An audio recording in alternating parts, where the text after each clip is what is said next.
हरिः ॐ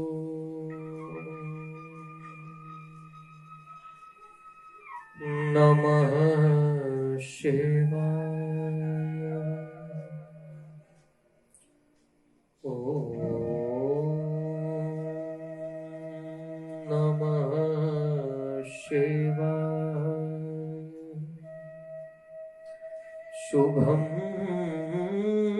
शुभं कुरु नमः शिवाय।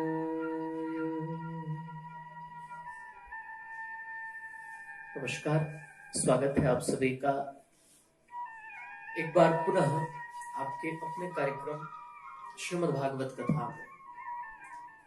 विगत सत्र में हमने श्रवण किया कि किस प्रकार भगवान श्री कृष्ण ने, जो अर्जुन एकदम उलझा हुआ था अपने प्रण, अपनी प्रतिज्ञा और अपने परिजनों के बीच में, वो समझ नहीं पा रहा था कि मैं अपने परिजनों का मान रखूं या अपनी प्रतिज्ञा का मान रखूं, मुझे इस समय क्या करना चाहिए। जब उसको कुछ समझ नहीं आ रहा था तब भगवान ने एक संकेत उसे किया। मानो भगवान ये कहना चाह रहे हैं कि मैंने जो गीता तुम्हें सुनाई है वही गीता तुम्हारी हर समस्या का समाधान तुम्हें देगी। और फिर भूत में थोड़ा पीछे गए हैं अर्जुन और उन्हें उसका हल मिल गया, उसका समाधान मिल गया। और उन्होंने, जैसा कि मैंने पिछले सत्र में आपको श्रवण कराया कि अश्वत्थामा का अपमान करके वहां से उसे भगा दिया। अश्वत्थामा का जब अपमान हुआ, अश्वत्थामा ने मन में प्रण कर लिया, विचार कर लिया कि अब तो मैं पांडवों की कुल में सच में पानी देने वाला नहीं छोड़ूंगा। इन्होंने मेरा इतना घोर अपमान किया। और एक आदत होती है, जो अहंकारी प्रवृत्ति का जो आदमी होता है, जो हम कह सकते हैं जो और स्मार्ट होता है, जिसका कॉन्फिडेंस जो है वो बहुत ओवर होता है, जो जितना है नहीं वो उतना एटीट्यूड हमें दिखाता है, ऐसा व्यक्ति कभी भी अपमान सह नहीं सकता और वो अपनी गलती कभी मानने को तैयार होता ही नहीं है। ऐसे व्यक्ति से बहस करना मानो दीवार से सर फोड़ने जैसा काम है। ऐसे लोग हमारे समाज में आपको बहुत मिल जाएंगे अपने आसपास, जो धुंधले तरह के हैं, जिनको साफ दिखाई भी नहीं पड़ रहा और वो ये मानने को तैयार नहीं है कि हमें दिख नहीं रहा है। ऐसे लोगों की हमारे यहाँ कमी नहीं है, ऐसे बहुत लोग हैं। तो मैं निवेदन कर रहा था, अश्वत्थामा ने मन में विचार किया अब तो मैं सच में पानी देने वाला नहीं छोड़ूंगा। और उसने क्या किया, अभिमन्यु के पुत्र जो है, जिसका भी जन्म ही नहीं हुआ, जो मां के गर्भ में ही है, जो अभिमन्यु चक्रव्यूह के दौरान वीर गति को प्राप्त हुए, जो कि अर्जुन के पुत्र थे, और उनकी जो पत्नी है उत्तरा, उस समय सती प्रथा भी बड़ी प्रचलित थी, पर फिर भी गर्भवती होने के कारण वो सती नहीं हो पाई थी।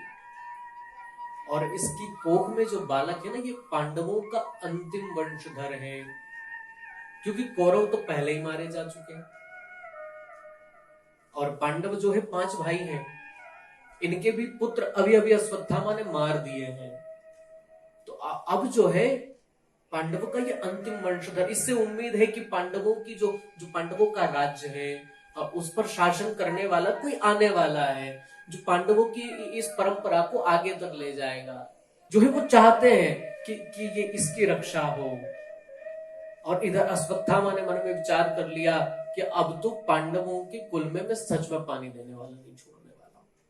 और उसने क्या किया, उत्तरा के गर्भ पर ब्रह्मास्त्र का संधान कर दिया। उसने ब्रह्मास्त्र चला दिया कि मैं इसको कोख में ही नष्ट कर देता हूं।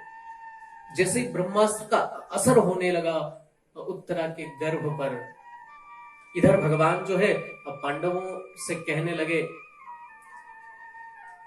देखो तुम्हें विजय श्री प्राप्त हुई, जो तुम्हारा लक्ष्य था तुम्हें प्राप्त हुआ। इधर हमारा जो परिवार है, हमारा अपना परिकर है, वो भी बहुत दिनों से बेचारा हमारी प्रतीक्षा कर रहा है। हम जब से आए हैं द्वारिका लौट करके ही नहीं गए हैं। हमारी पत्नियां, हमारे जो पूरा परिवार है, माता पिता है, उन सबका दर्शन भी मुझे करना है, अपने माता पिता का आशीर्वाद से मैं बहुत दिनों से वंचित हूँ, इसलिए मुझे जाना चाहिए। किसी का भी मन तो नहीं है कि भगवान को छोड़े। साहब छोटी मोटी कोई वस्तु मिल जाती है तो व्यक्ति उसे छोड़ने को तैयार नहीं हो जाता। छोटा मोटा कोई पद मिल जाता है ना, आदमी एक सरपंच एक पार्षद के पद पे भी बना रहना चाहता है। तो जिसे परम पद परमात्मा की प्राप्ति हो गई, जिसको भगवान का सानिध्य मिल गया, भला वो उस सानिध्य को छोड़ना चाहेगा क्या? पांडवों की मंशा तो बिल्कुल भी नहीं है कि भगवान हमें छोड़कर जाए, परंतु फिर भी कभी कभी जो है हमें अपने स्वार्थ को त्यागना चाहिए। यहाँ पर युधिष्ठिर जो है वो कहते हैं प्रभु मन तो नहीं है, और पांडव तो सब अड़ गए, जितने छोटे भाई है युधिष्ठिर से, वो सब कहते हैं कि नहीं हम नहीं जाने देंगे, परंतु युधिष्ठिर समझाते हैं हमें अपने निज स्वार्थ को त्यागना चाहिए। भगवान का भी अपना परिकर है, इन्हें जाने देना चाहिए। जैसे तैसे सब राजी हुए हैं। कभी कभी हम लोग क्या करते हैं, अपने स्वार्थ के वश हो करके हम इतने सेल्फिश, इतने स्वार्थी हो जाते हैं कि हमें दूसरों का कोई काम दिखाई ही नहीं पड़ता। मैंने कई बार ऐसे लोग देखे हैं, जब हम उनके घर जाते हैं तो वो अपना कोई ले करके बैठ जाते हैं, कोई बात पुरानी, और वो उसी को घिसते जाते, जिसमें हमें रुचि नहीं है, जिससे हमें कोई लेना देना नहीं है, वैसी बातें कर करके वो आपको परेशान कर लेते हैं एक तरह से। ऐसे व्यक्ति में किसी की रुचि नहीं होती। अगर आप भी ऐसा करते हैं तो सावधान हो जाइए, क्योंकि अगर आप भी ऐसी ही चर्चा करते हैं जिसमें सामने वाले की रुचि नहीं है, तो ये संसार विनिमय से चलता है। यहाँ कुछ लिया और कुछ दिया, तो ये व्यवहार चलता रहता है। केवल आपने लिया ही लिया है तो भी नहीं चलने वाला, और केवल दिया ही दिया है तो भी नहीं चलने वाला। इसलिए जब भी आपके पास कोई आए, कोई बात करने आया, तो आप केवल अपनी अपनी न कहते हुए उसकी भी सुनिए। जब उसकी न सुनेंगे तो एक दिन ऐसा समय आएगा आपके पास आकर कोई बैठना पसंद नहीं करेगा। इसलिए सावधान हो जाइए, केवल आप अपना ही गीत न गाते चलिए, तो उसका भी सुनिए वो क्या कहना चाहता है। तो हम लोग क्या करते हैं, हम लोग अक्सर इतने स्वार्थी होते हैं हर काम में, हम अपना ही सिद्ध करना चाहते हैं, हम अपना संवारना चाहते हैं, और इसलिए आज हमारे संबंधों में, हमारे रिश्तों में खटास पैदा होती है। और हर कोई ये सोचता है कि मैं तो सबके लिए करता हूं, पर मेरे लिए कोई अच्छा नहीं करता, मेरे साथ कोई अच्छा नहीं करता। मुझे एक हास्य की बात याद आ रही है। एक मेरे मित्र है ज्योतिषी, और वो हस्त देखते हैं, हाथ देखते हैं। मैंने उनसे एक बार निवेदन किया कि आप ये हाथ देखते कैसे लोगों का, आपको कैसे क्या पता है? मुझसे कहते हैं आचार्य जी कुछ चीजें तो बड़ी कॉमन है जो सब पर लगभग लागू होती है। जिसको भी कहोगे वो हाँ करेगा, हाँ ये तो हमारे साथ जरूर होता है। मैंने कहा कौन कौन सी बात है? वो कहते देखो पहली बात तो यह है कि आपके सामने जो भी आया है उससे आप कहिए कि आप कमाते तो बहुत है, उसका हाथ लीजिए, आप कमाते तो बहुत है, परंतु दिखाई नहीं पड़ता, वो टिकता नहीं आपके पास। वो कहेगा हाँ आचार्य बिल्कुल, आपने बिल्कुल सही कहा। हम मुझे बड़ी हंसी आई। फिर उन्होंने दूसरी बात कही, बोले दूसरी बात है, बोले आप उसका हाथ पकड़कर देखिए और उनसे कहिए कि आप तो सबके साथ बहुत अच्छा करते हैं, परंतु आपके साथ कोई अच्छा नहीं करता। बिल्कुल पंडित जी आपने बहुत सटीक बात मुझे कही है। और तीसरी बात, काम आप करते हैं और आपका श्रेय कोई और ले जाता है। अरे पंडित जी आपने बहुत सुंदर, बहुत अच्छी बात कही है। तो वो कुछ चीजें ऐसी हास्य के बाद में आपसे निवेदन कर रहा हूं। तो हम लोग सब यहाँ सोचते हैं कि हम तो सबके साथ बहुत अच्छा करते हैं, परंतु हमारे साथ कोई अच्छा नहीं करता। विचार सबके ये हैं, परंतु अच्छा कोई किसी के साथ करने को राजी नहीं है। सबको अपनी अपनी पड़ी हुई है, और शिकायत सबसे है, क्योंकि सब में विकृति है। इसलिए सब हम सुधरेंगे ना, इसलिए हमारा एक नारा है, हम सुधरेंगे तो जग सुधरेगा, हम सुधर गए तो संसार सुधर जाएगा। ऐसा हर व्यक्ति ने सोच लिया तो स्वाभाविक है सुधरना। इसलिए केवल अपने बारे में न सोचें। यहाँ पर युधिष्ठिर कहते हैं भगवान का अपना परिकर है, उन्हें भी जाने देना चाहिए। भगवान का रथ तैयार हुआ है और भगवान उस रथ पर आरूढ़ हुए। जैसे ही जाने के लिए भगवान उद्यत हुए, रथ पर अपना एक हाथ रखा, दूसरा एक पैर भगवान ने अपना रथ के पैरदान पर रखा और भगवान चर्चा करने लगे पांडवों से। स्वाभाविक है, जब कोई मेहमान हमारे यहाँ आता है और जब जाता है तो हम भी उसे विदा देने के लिए द्वार तक जाते हैं और कदाचित वो गाड़ी में बैठता तब तक भी हम उससे चर्चा करते हैं कि भाई कैसे, कब आना, फिर आप आइएगा, वो कहता है आप भी पधारिएगा, ये हमारा व्यवहार है। तो भगवान भी वैसे ही चर्चा कर रहे हैं। तभी भगवान की दृष्टि एक स्त्री पर पड़ी जो दौड़ी दौड़ी आई और सीधे आकर भगवान के चरणों में गिर पड़ी है। पाहि पाहि महायोगिन देव देव जगत्पते, नान्यं त्वदभयं पश्येत् यत्र मृत्योः परस्परम। आकर भगवान से स्तुति करती है, पाहि पाहि महायोगिन, हे महायोगी मुझे बचाइए, मुझे बचाइए। चरणों में गिर पड़ी, भगवान ने सहारा देकर उसको उठाया, देखा अरे ये तो पांडवों की कुलवधू उत्तरा है। कहा देवी क्या हुआ तुम्हें? कहती मेरे गर्भ जो बालक है, मेरा जो गर्भ है वो जल रहा है, आप कृपा करके इस बालक को बचा लीजिए। मैं न बचूं मुझे इस बात की कोई चिंता नहीं है, क्योंकि ये बालक जो है पांडवों का अंतिम वंशधर है। यदि ये नष्ट हो गया तो संपूर्ण कुरु और पांडव वंश नष्ट हो जाएगा। और मैं जो ये भार लेकर चली हूं कि मुझ पर बड़ी जिम्मेदारियां हैं इस बालक को बचाने की, इसलिए प्रभु कृपा करके इसको बचाइए। यहाँ पर उत्तरा ने बड़ी चतुराई की है। अगर माँ नहीं बचेगी तो बालक बचेगा कैसे? यहाँ क्या कहा उत्तरा ने कि आप इस बालक को बचाइए, अर्थात उसका तो बचना स्वाभाविक है। माँ के बिना बालक कैसे जीवित रह सकता है? भगवान ने देर न करते हुए एक अंगुष्ठ मात्र का रूप बनाया और भगवान उत्तरा के गर्भ में प्रविष्ट हो गए और वहां जाकर उस ब्रह्मास्त्र से भगवान ने परीक्षित की रक्षा की। और भगवान पुनः बाहर आए, कहा देवी अब तो तुम ठीक हो। भगवान के प्रति इतनी कृतज्ञ हो गई। भगवान ने जो एहसान आज किया उस पर इतनी गदगद, इतनी कृतज्ञ हो गई कि वाणी अवरुद्ध हो गई। आंखों से झरझर अश्रुपात होने लगा। केशव तुमने मुझ पर क्या उपकार किया है क्या बताओ। मन ही मन कह रही पर वाणी कुछ बोल नहीं पा रही है। इधर जब इतनी कृपा करते हुए अपने परिवार पर कुंती ने देखा तो माता कुंती जो है रो करके भगवान के चरणों में गिर पड़ी। कृष्णाय वासुदेवाय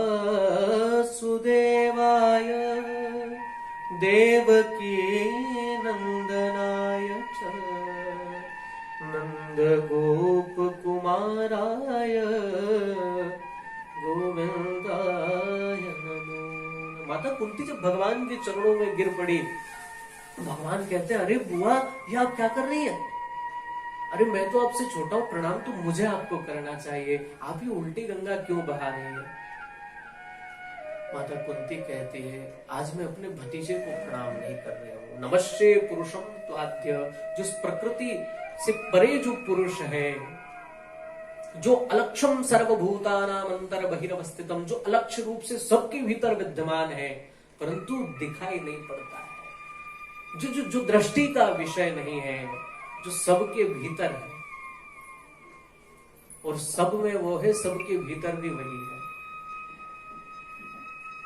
ऐसे उस परम पुरुष परमात्मा को मैं नमस्कार कर रही हूं, मैं अपने भतीजे को नमस्कार नहीं कर रही। और केशव आज मुझे नमस्कार करने दो, मुझे मत रोको, क्योंकि मुझे जब जब भी बोध हुआ है आपकी सत्ता का, आपके भगवत तत्व का, आपने बड़ी बड़ी मधुर भाषा में बुआ बुआ कह करके मुझे वो भुला दिया है हर बार। परंतु इस बार मैं जान गई हूं, इस बार आपकी कोई चतुराई नहीं चलेगी। इस बार मैं समझ गई हूं आप साक्षात ईश्वर हैं, आप मुझे प्रणाम करने दीजिए। आपने मुझ पर कितनी कृपा की है हरि। अरे आपकी मां देवकी के 6 पुत्रों की हत्या कंस ने उनकी आंखों के सामने कर दी, आपने एक भी नहीं बचाया, परंतु मेरे 5 बेटे, पांचों का बाल भी बांका आपने नहीं होने दिया। आपकी मां से भी अधिक कृपा आपने मुझ पर की है, इसलिए मैं क्यों स्तुति न करूं। आज मुझे मत रोकिए। क्या क्या दुख मेरे सामने आए। मेरे बेटे भीम को विष के लड्डू खिलाए गए, लाक्षागृह में आग लगाई गई, परंतु हर जगह आपने रक्षा कर ली। महाभारत का इतना बड़ा युद्ध सामने उपस्थित हो गया, बड़े बड़े योद्धा सामने खड़े हैं जिन्होंने मेरे बेटे को उंगली पकड़कर चलना सिखाया। ऐसे भीष्म पितामह युद्ध करने के लिए युद्ध के मैदान में सामने खड़े।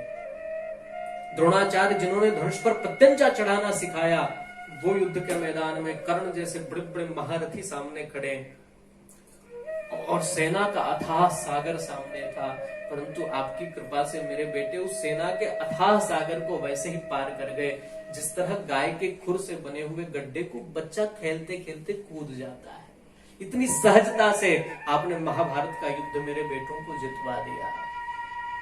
ये इनका पराक्रम नहीं है, ये तो सब आपकी कृपा का फल है।